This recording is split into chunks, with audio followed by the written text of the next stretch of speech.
राष्ट्राय स्वाहा. नमस्कार, मी शरद पोंक्षे. राष्ट्राय स्वाहामध्ये आपल्या सर्वांचं मनपूर्वक स्वागत. असत्यमेव जयते याचा पुढचा भाग. भारताला जे स्वातंत्र्य मिळालं त्याचं जे संपूर्ण श्रेय गांधी नेहरूंना दिलं जातं की तेव्हा त्यांच्या अहिंसेला दिलं जातं, तर हे तितकंसं खरं नाही आहे. अहिंसा आणि गांधींनी केलेली आंदोलनं हा असंख्य प्रयत्नांमधला एक प्रयत्न आहे. त्यामुळं त्याचं थोडंफार श्रेय नक्कीच गांधीजी आणि त्यांच्या सत्याग्रह आणि अहिंसेच्या लढ्याला आहे. पण संपूर्ण श्रेय जे हे काँग्रेसवाले संपूर्णच्या संपूर्ण श्रेय फक्त गांधीजींना देतात, हे अजिबातच चुकीचं आहे.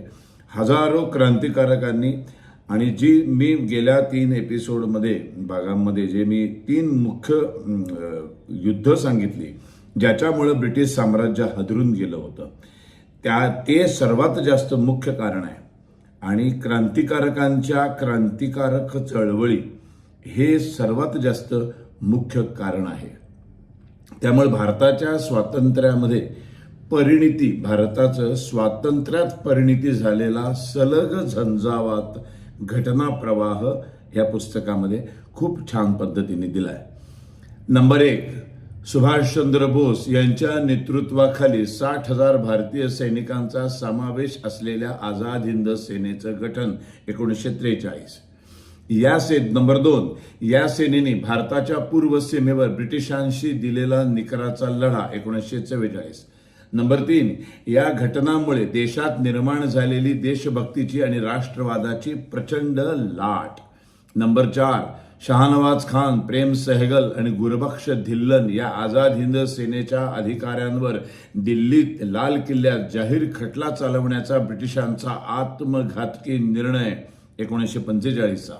नंबर 5, या खटल्यामुळे देशभर भडकलेल्या उत्स्फूर्त हिंसक निदर्शनांचा वणवा आणि भारतीय सैन्य दलात निर्माण झालेला असंतोष आणि खदखद 1945-46.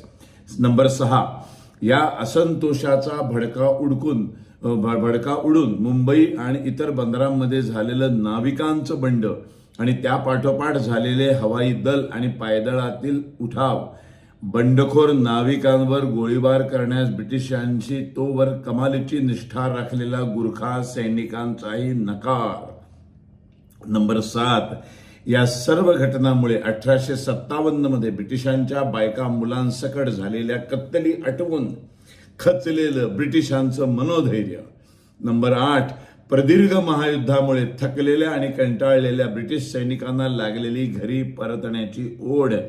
नंबर 9, या परिस्थितीमध्ये कुठल्याही क्षणी भारतीय सैनिकांचं देशव्यापी बंड सुरू होईल आणि ते शमवणं आपल्याला अशक्य होईल या वास्तवाची जाणीव झालेल्या ब्रिटिशांनी या दबावाखाली घेतलेला भारताला ताबडतोब स्वातंत्र्य देण्याचा निर्णय. ही मुख्य कारणं आहेत. अशा रीतीनं भारताला स्वातंत्र्याकडे घेऊन जाणाऱ्या घटनाक्रमाची सुरुवात होते. ती सुभाषबाबूंनी चलो दिल्ली ही मंतरलेली घोषणा दिली त्या क्षणापासूनच. म्हणूनच भारतीय स्वातंत्र्याचे खरे शिल्पकार ठरतात सुभाषचंद्र बोस. याचा अर्थ भारताच्या स्वातंत्र्य लढ्यातील इतरांचा सहभाग महत्वाचा नव्हता असं नाही. शेकडो सशस्त्र क्रांतिकारक आणि गांधीजींच्या अहिंसक आंदोलनामध्ये भाग घेणारे हजारो सामान्य नागरिक, त्यांचा त्याग, देशनिष्ठा आणि राष्ट्रप्रेम हे वादातीतच आहे. हे सर्व प्रवाह आणि प्रयत्न आणि अभिमानास्पदच आहेत, पण ज्याची निश्चित कालावधीत स्वातंत्र्यात परिणती झाली असा वाढत्या तीव्रतेचा सातत्यपूर्ण घटनाक्रम आझाद हिंद सेनेच्या मोहिमेतूनच निर्माण झाला, हे नाकारता येत नाही.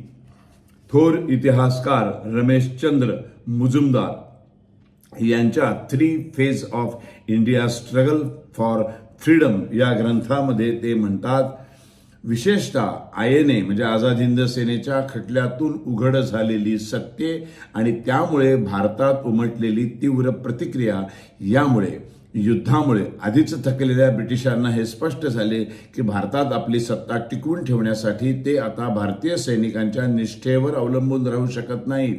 भारत सोडण्याचा त्यांनी घेतलेला अंतिम निर्णय घडवून आणण्यात या घटनेचा कदाचित सर्वात जास्त प्रभाव पडलेला आहे. बाबासाहेब आंबेडकरांनी 1955 मध्ये बीबीसीला एक मुलाखत दिली होती. त्या प्रसंगी मुलाखतकाराने ब्रिटिशांनी भारताला कुठल्या कारणानं स्वातंत्र्य दिलं असं विचारलं असता बाबासाहेब आंबेडकर म्हणतात, सुभाषचंद्र बोस यांनी उभ्या केलेल्या आझाद हिंद सेनेमुळं.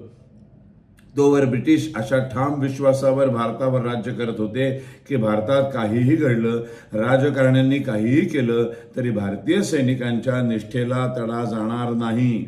या एका आधारावर त्यांचं भारतातील राज्य उभं होतं आणि तोच पूर्णपणे कोसळला. त्यांच्या लक्षात आलं की सैनिकांना प्रेरित करून त्यांचं राज्य उडवून लावणं आता शक्य आहे. बाबासाहेब आंबेडकरांनी सुद्धा याचं संपूर्ण श्रेय सुभाषचंद्र बोस आणि आझाद हिंद सेनेला दिले. आणि जेलमध्ये अंदमानच्या असल्यापासून बाहेर पडले, स्थानबद्धतेत असल्यापासून आणि स्थानबद्धतेतनं मुक्त झाल्यापासून स्वातंत्र्यवीर सावरकर सातत्याने हेच सांगत होते की ब्रिटिशांच्या सैन्यात भरती व्हा आणि कुठल्याही क्षणी सैनिकांचा उठाव आपल्या करणं हा आपल्या हातात आहे. आणि दुसऱ्या महायुद्धात सैनिकांचा उठाव करून ब्रिटिशांच्या सैन्यात असलेले आपले हिंदू सैनिक जर बंदुकीची टोक जर फक्त जपान आणि जर्मनीच्या ऐवजी ब्रिटिशांकडे रोखलं तर देश कुठल्याही क्षणी स्वतंत्र होऊ शकतो. हेच सुभाषबाबूंच्या आणि सावरकरांच्या भेटीमध्ये ठरलं. सावरकरांनी सुभाषबाबूंना हेच सांगितलं होतं. पण मात्र आपल्याला 79 वर्ष सातत्याने फक्त एकच शिकवलं की दे दी आम्ही आझादी बिना खड्ग बिना ढाल. म्हणून हे पुस्तक वाचलं पाहिजे. खोटा इतिहास जो शिकवला गेलाय तो कसा शिकवला गेला आणि खरा इतिहास नेमका काय होता हे समजून घेणं हे प्रत्येक भारतीयाचं कर्तव्य आहे. आता इथेच थांबतो. पुढच्या भागात भेटूया. धन्यवाद. राष्ट्राय स्वाहा.